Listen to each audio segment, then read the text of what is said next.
Alexis Moncayo y Licenia Espinel comparten un diálogo con el invitado. En Punto Noticias hablamos de...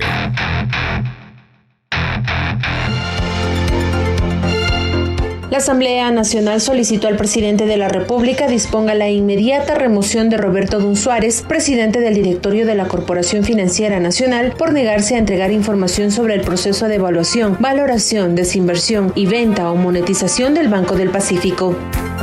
Con 88 votos a favor, también dispuso al presidente de la Asamblea Nacional, César Litardo, que realice las gestiones ante las autoridades de justicia para la investigación, procesamiento y sanción de Dun Suárez por existir elementos del cometimiento de delito por el incumplimiento de decisiones legítimas de autoridad competente conforme a lo establecido en el artículo 282 del Código Orgánico Integral Penal.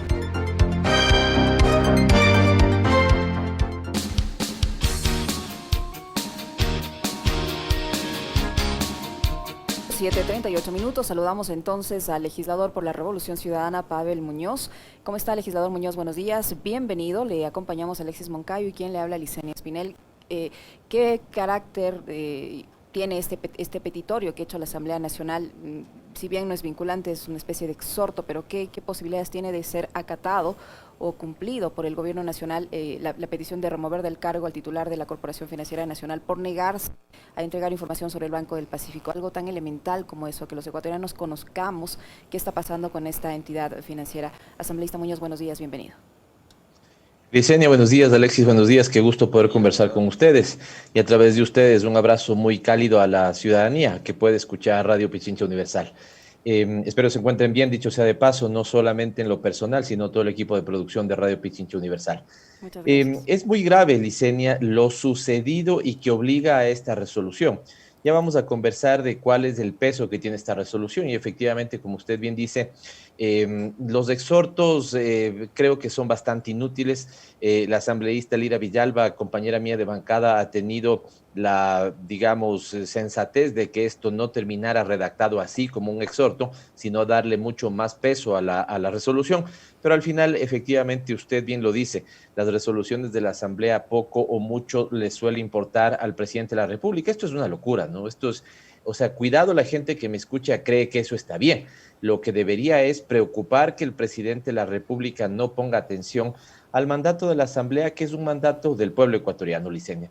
Entendamos también los ecuatorianos todos que la Asamblea, con su descrédito, con la falta de un trabajo diligente de estos años, sigue siendo la instancia legítimamente constituida para representar los intereses del pueblo. Y esto es preocupante de que no se suela, digamos, poner atención a las resoluciones de la Asamblea Nacional. Pero dejo eso para, si quiere, un poquito más adelante. Primero veamos el fundamento, el porqué de esta resolución. Hace un mes aproximadamente, Licenia, tal vez un poquito más, conocimos en la Asamblea Nacional y todos los ecuatorianos con sorpresa el proceso de venta, privatización, desinversión, como usted quiera llamarlo, del Banco del Pacífico.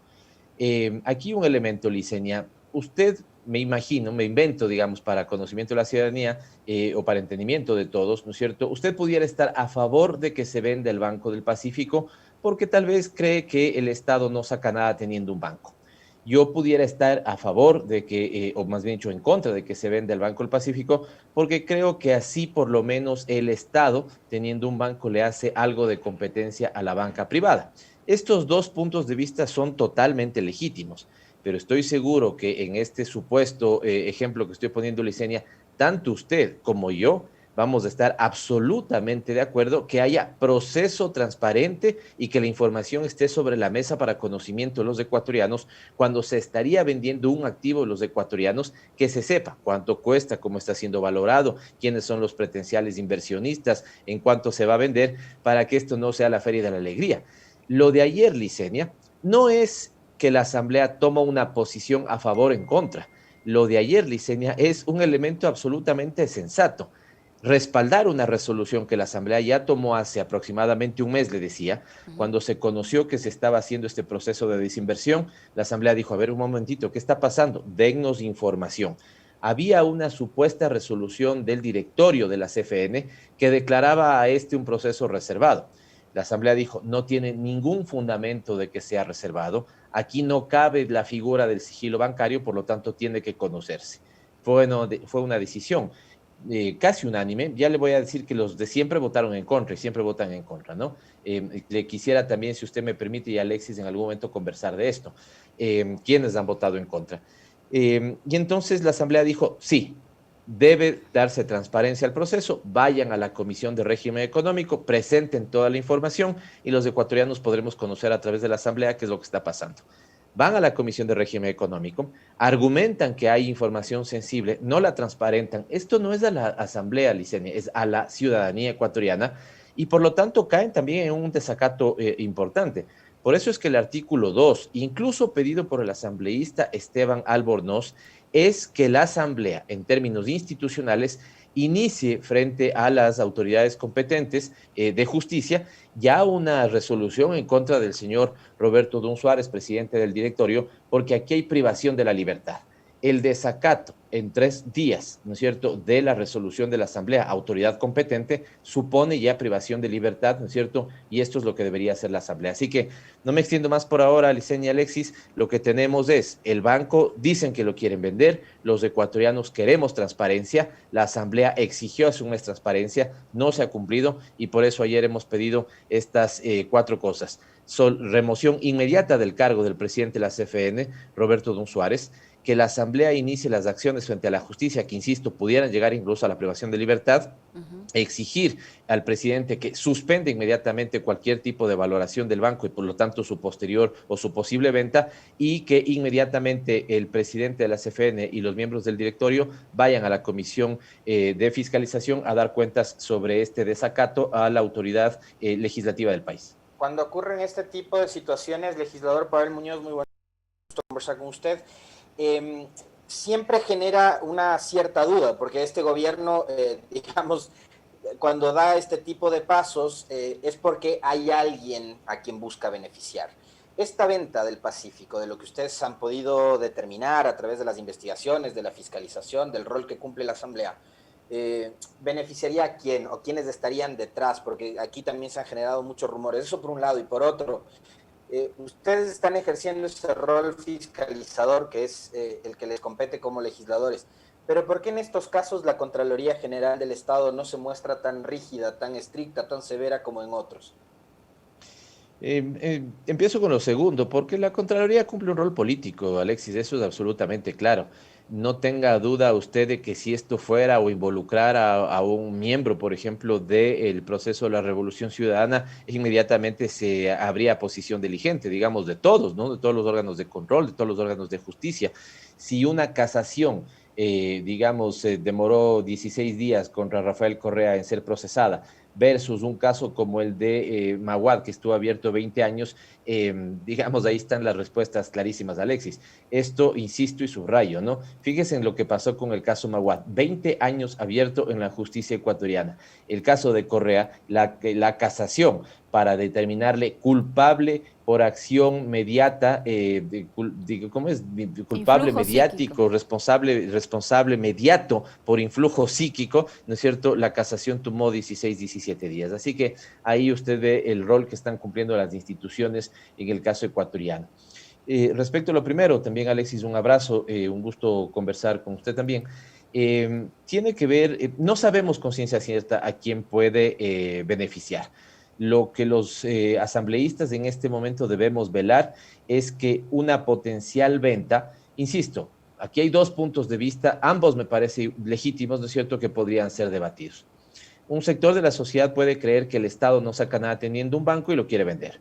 Otro sector de la sociedad puede creer que al menos cuando el Estado tiene un banco de estas características, puede generar algo de competencia con la banca privada.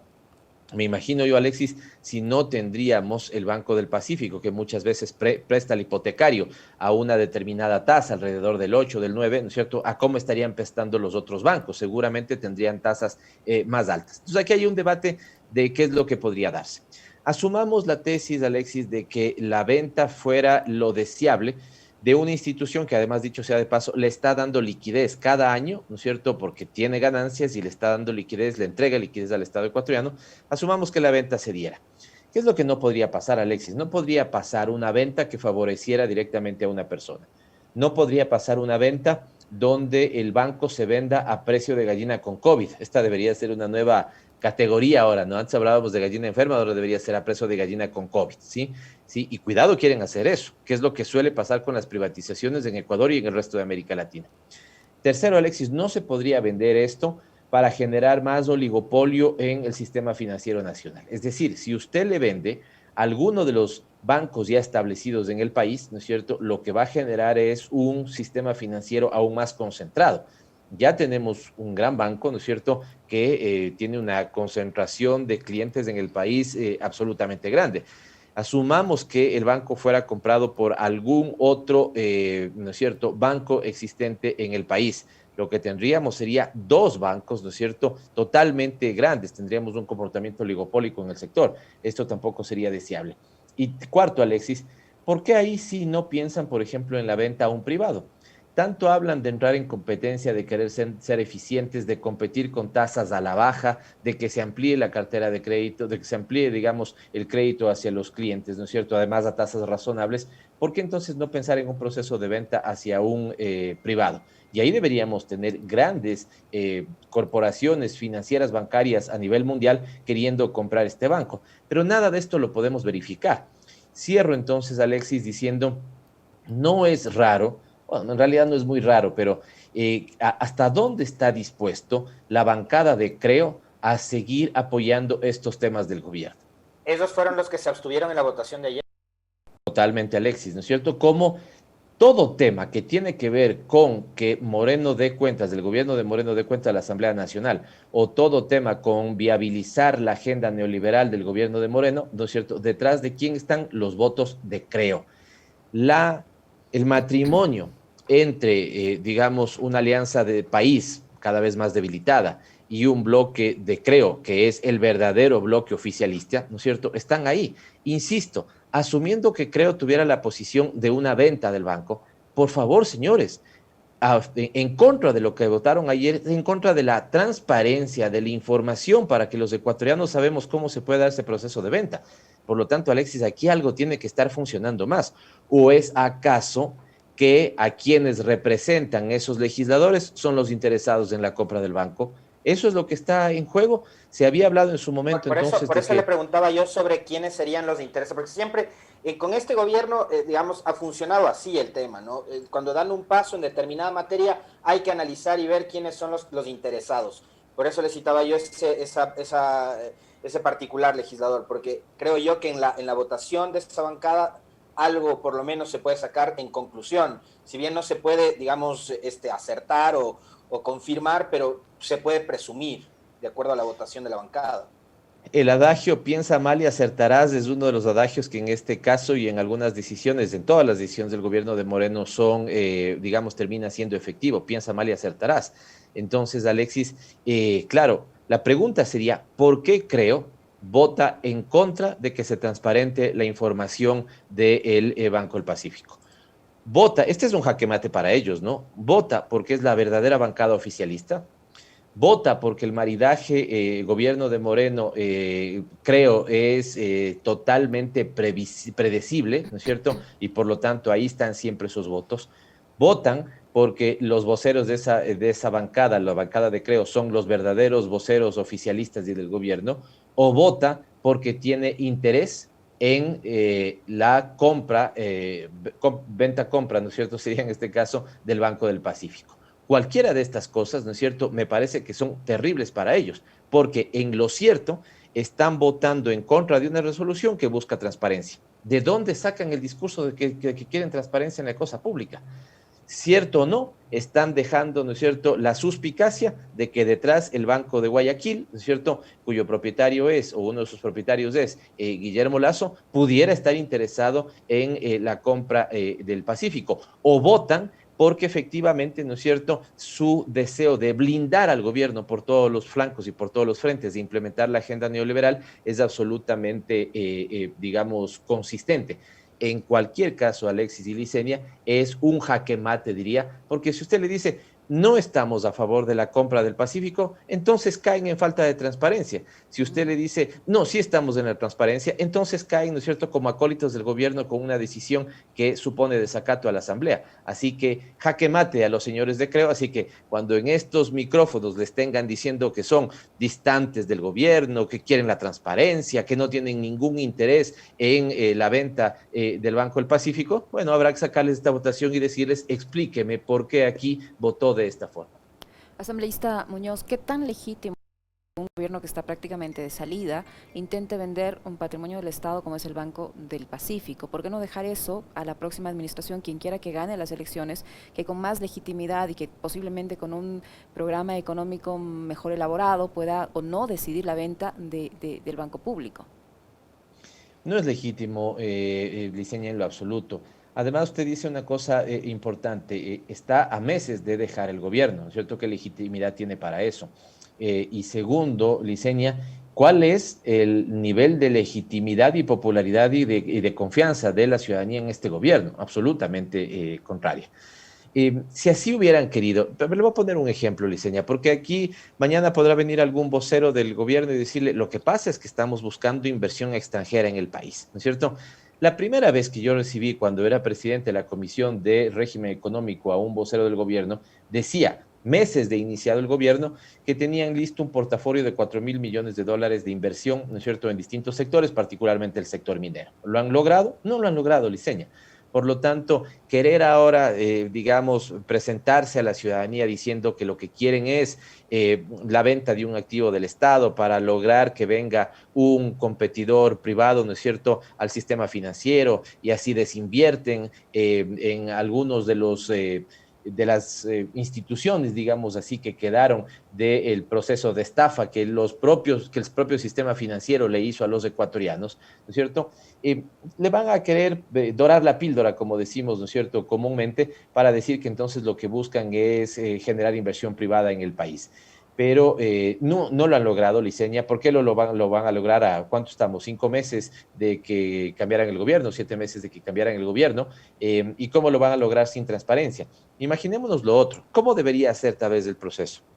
Aquí debería haber una página web, por ejemplo, para que los tres que estamos conversando podamos entrar y ver, a ver, de quiénes son los interesados, cuál es el patrimonio del banco. El proceso de valoración es entendible, Licenia, que pudiera tener una etapa donde se está, digamos, analizando, y esto puede estar, si usted quiere, bajo un prudente sigilo, ¿no es cierto?, mientras tenemos eso. Pero no, pues después deberíamos saber, están postulando a la compra tales instituciones, esta es la valoración, se va a hacer con tal proceso, en tal cronograma, vamos a abrir las ofertas de manera pública. Eso sería darle transparencia al proceso de venta de un activo que, insisto, el Banco del Pacífico en este momento no es propiedad del gobierno de turno, es propiedad del Estado ecuatoriano. Por lo tanto, es suyo, de Alexis, mío y de todos los que nos están escuchando. Y si le van a vender su casa a Licenia, lo mínimo que usted querrá es tener un poco de transparencia sobre en cuánto está valorada su casa,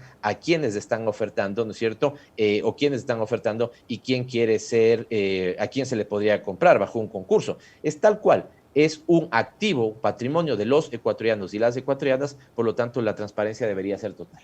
Ahora, ¿hasta qué punto un funcionario público al que todos le hace todos los ciudadanos, le estamos pagando su sueldo, como el señor de la CFN, puede guardarse la información porque él quiere?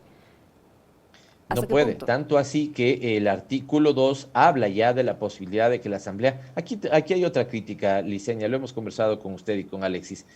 El presidente de la Asamblea ventajosamente ayer votó a favor, pero él tiene dos sombreros, Licenia.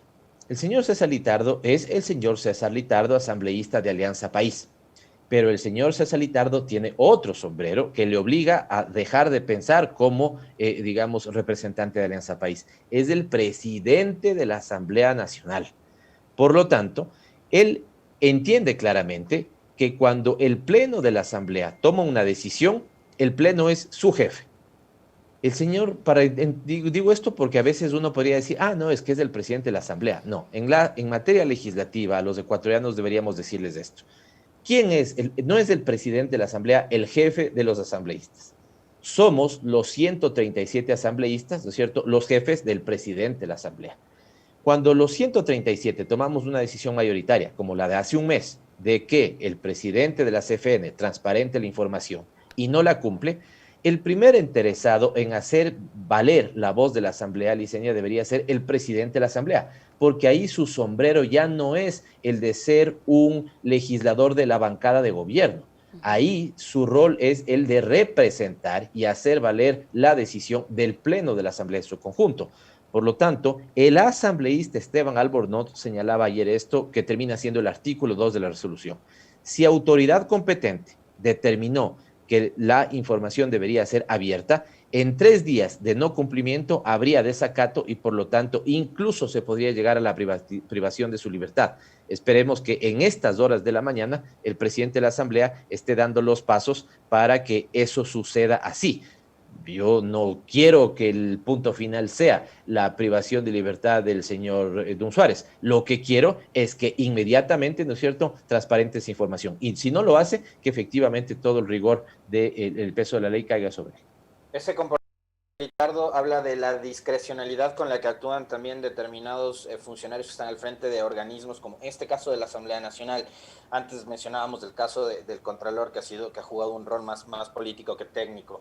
Se refería usted hace un momento, asambleísta Pavel Muñoz, a el comportamiento a la hora de la votación de la bancada de Creo y cómo Creo ha demostrado que ha sido la verdadera bancada de gobierno.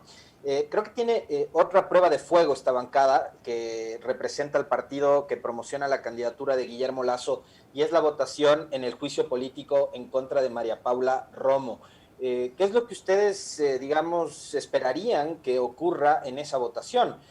Porque hemos visto a Creo y en particular a su coordinador, a Luis Pachala, como uno de los más acérrimos defensores de la ministra Romo y de sus tesis, incluso en medios de comunicación a los que ha dado declaraciones. Así que, ¿qué pasaría? ¿Qué es lo que ustedes creen que puede ocurrir con la bancada de Creo en la votación del juicio político contra Romo?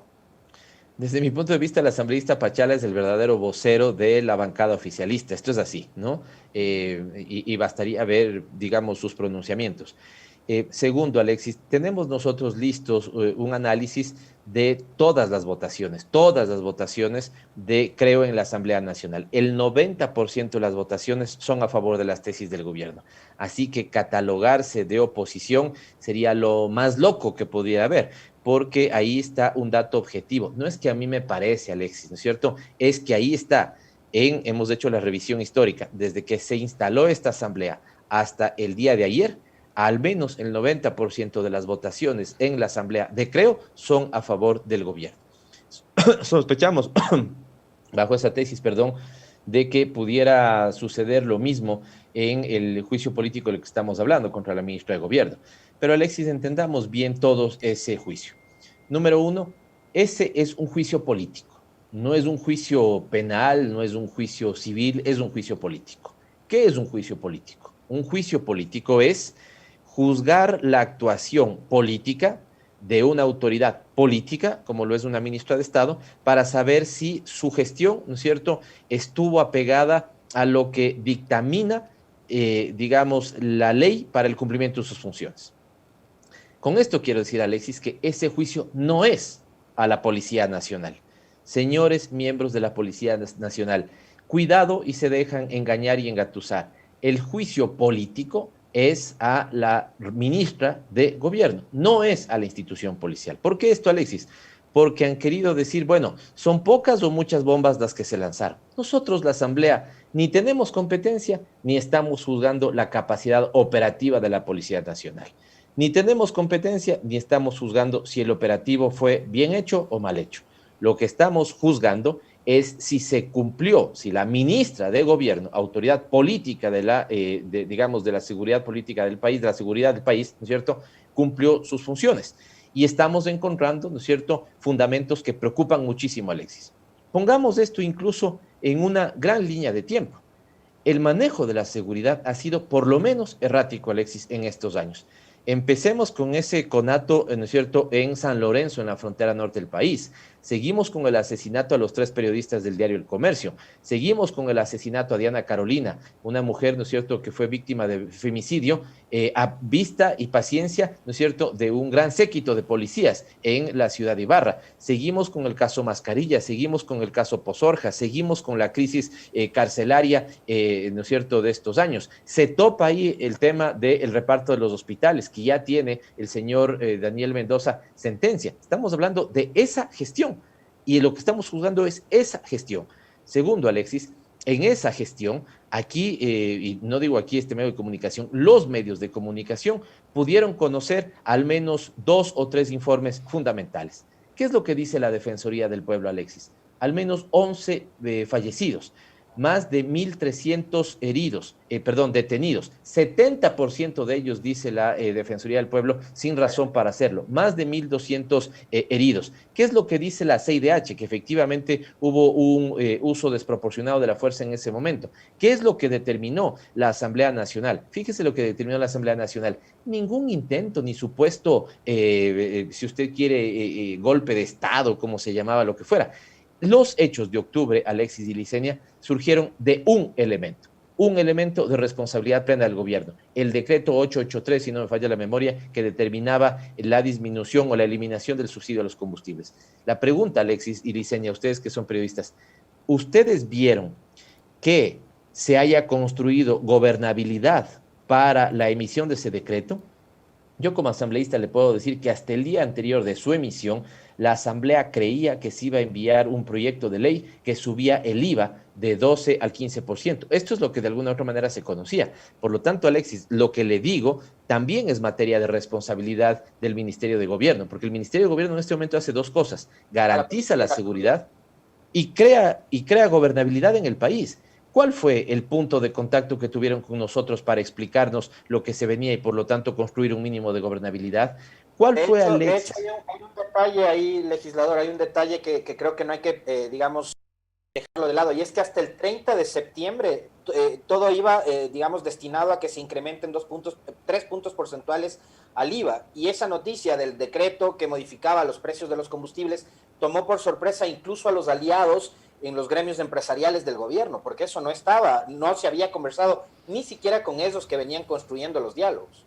Gremios productivos, me refiero, las cámaras, los transportistas, los estudiantes universitarios, los trabajadores del país, distintos colectivos sociales, todos salieron a protestar, porque evidentemente, ¿no es cierto?, tomó esto por sorpresa. Y si tomó por sorpresa, Alexis, los propios funcionarios de gobierno no sabían que esto se venía. La pregunta es, ¿generaron un escenario de gobernabilidad? ¿Convocaron a los gabinetes pertinentes, al gabinete político y al gabinete de seguridad para topar esto, Alexis? ¿Qué hay de esta publicación? Me parece que la hace Plan B, donde dice, ahí están los informes de inteligencia que con anticipación determinaban que podía haber un estallido social sobre la base de una pretensión como estas. Hicieron entonces los acercamientos y los gabinetes de seguridad para construir la gobernabilidad necesaria. Entonces, Alexis, si es que esto es así, nada tiene que ver la acción de la policía.